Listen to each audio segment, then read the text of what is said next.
اے باہو، دنیا ایک کفر ہے جو کافروں کا نصیبہ ہے۔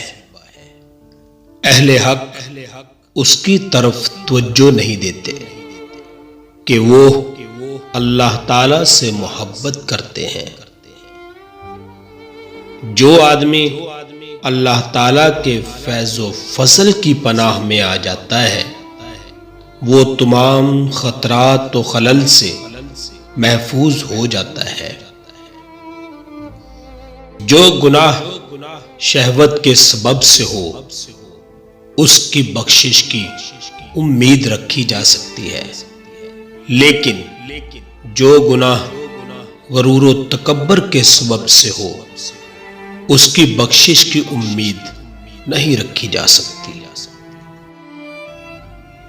نفس سے خلاصی پانے کا عمل یہ ہے کہ تو ہر وقت غرق توحید میں رہا کر۔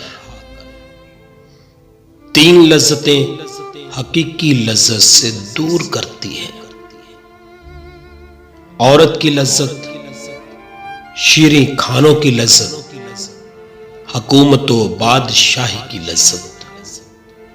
اے طالب، ہمت کر کے صاحب توفیق ہو جا اور دنیا و دولت کو 3 طلاق دے دے۔ اے باہو، اگر اللہ کی راہ میں ضرورت پڑ جائے تو جان فدا کر دی جائے۔ جان اللہ سے زیادہ پیاری نہیں ہے، سو میں نے اپنی جان اللہ کے سپرد کر دی ہے۔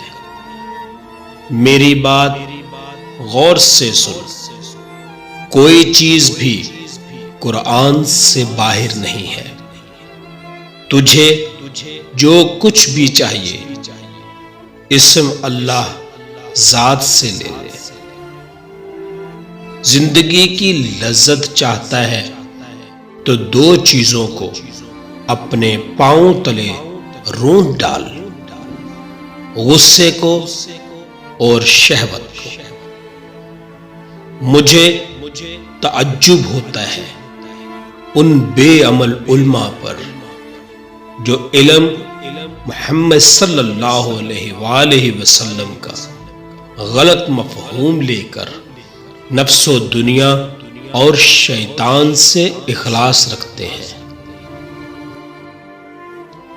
یہ جہان دنیا دار ہے جس میں لوگ نفس کی خوشنودی کے لیے نفسانی لذات تلاش کرتے ہیں، جن سے دل سیاہ، افسردہ اور مردہ ہو جاتا ہے، اور وہ حسرت و یاس کی موت مرتے ہیں۔